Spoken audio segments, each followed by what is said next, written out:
السلام عليكم ورحمة الله وبركاته أبطال سنة 5 الجامدين. النهاردة معادنا مع واحد من أهم الباراجرافات اللي موجودة في الترم الأول بالكامل.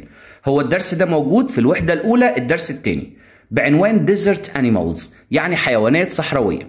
هبدأ كده واسيب مسافتي زي كل مرة، وابدأ كل جملة بحرف كابيتال واديله introduction مقدمة حلوة جدا واقول له There are many animals that live in the desert، يعني يوجد الكثير من الحيوانات that live يعني اللي بتعيش in the desert في الصحراء. وابدا اقول له ايه هي الحيوانات اللي انا عايز اتكلم عنها، وليكن هتكلم عن 3 حيوانات.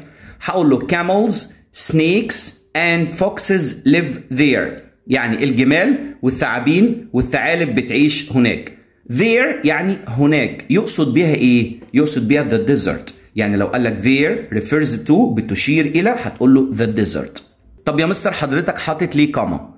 لان انت لما بتيجي تتكلم عن اكتر من حاجتين لازم تحط كاما. لو حاجتين بس لا، يعني مثلا لو عايز اتكلم عن الكاملز والسنيكس بس هقول كاملز اند سنيكس، لكن لو في حاجه ثالثه مش هقعد اقول بقى او رابعه او خمسه، مش هقول الكاملز اند سنيكس اند فوكسز اند مفيش حاجه اسمها اند في الانجليزي. فبعمل ايه؟ فبحط الكاما وبعدها سنيكس كاما اند فوكسز، قبل اخر حاجه بحط اند. live there بيعيشوا هناك. وابدا اتكلم عن كل حيوان، اقول جمله واحده بس عن كل حيوان، مش هطلب منك اكتر من كده. Camels are strong animals، الجمال حيوانات قويه، جمله سهله وعارفينها من سنه رابعه. Snakes are dangerous animals، يعني الثعابين حيوانات خطيره وبرضه خدناها من سنه رابعه.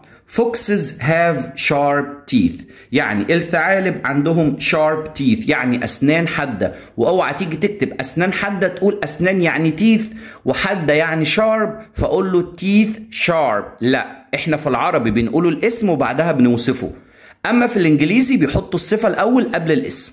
وأعمل conclusion خاتمة جامدة جدا وأقول له each animal has an important role in the desert. قبل ما ترجمها لك، الجملة دي من أهم الجمل اللي موجودة معانا في الدرس، لازم تبقى عارفها كويس جدا. Each animal يعني كل حيوان has عنده أو ليه an important role يعني دور مهم in the desert في الصحراء. طبعا عشان تثبت أكتر وأكتر وأكتر عايزك تقول ورايا كل جملة. There are many animals that live in the desert. تاني يا بطل. There are many animals that live in the desert. Camels, snakes, and foxes live there. Camels, snakes, and foxes live there. Camels are strong animals. Snakes are dangerous animals. Foxes have sharp teeth.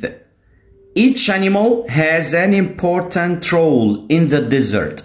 وخد بالك من حاجة مهمة قبل ما اقفل، ان الباراجراف ده تحتفظ بيه كويس جدا لانه هيبقى متصدر اهم الباراجرافات اللي موجودة في امتحانات الترم الاول لما نيجي نراجع قبل امتحانات نص السنة باذن الله، فانت اعمل حسابك من دلوقتي.